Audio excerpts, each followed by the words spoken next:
ស្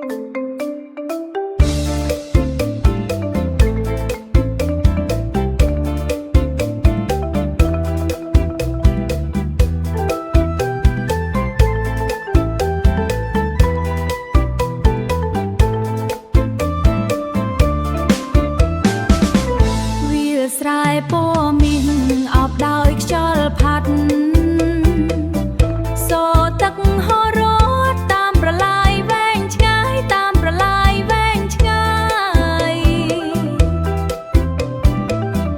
បាក់សៃហើរេរួមក្រោមមេឃស្រឡះ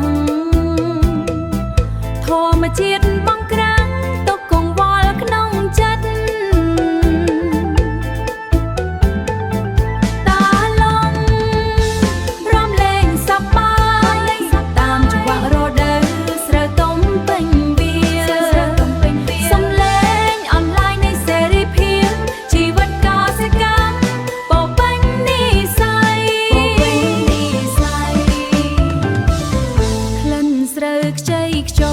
ត្រជាក់ដល់ប្រា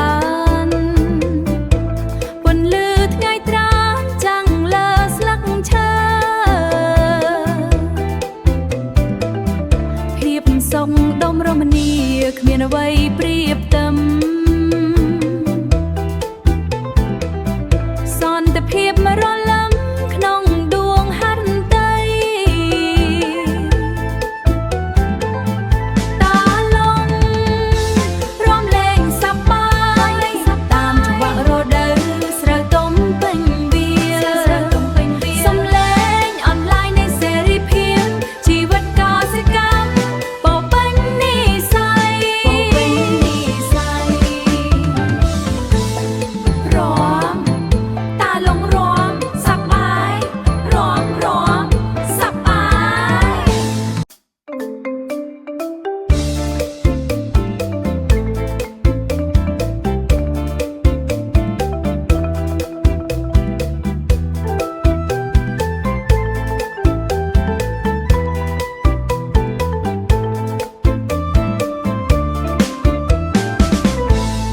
ស្រែពណ៌មាសអបដោយខ្យល់ផាត់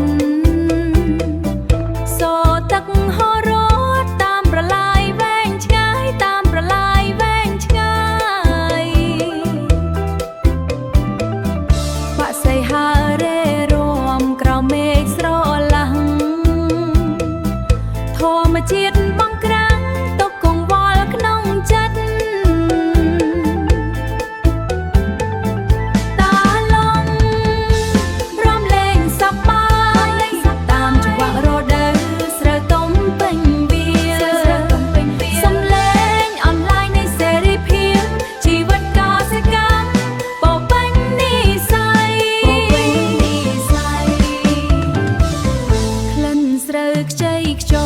ត្រជាក់ដល់ប្រាណពន្លឺថ្ងៃត្រានចាំងលើស្លឹកឈើភាពសុខដុមរមនាគ្មានអ្វីប្រៀបផ្ទឹម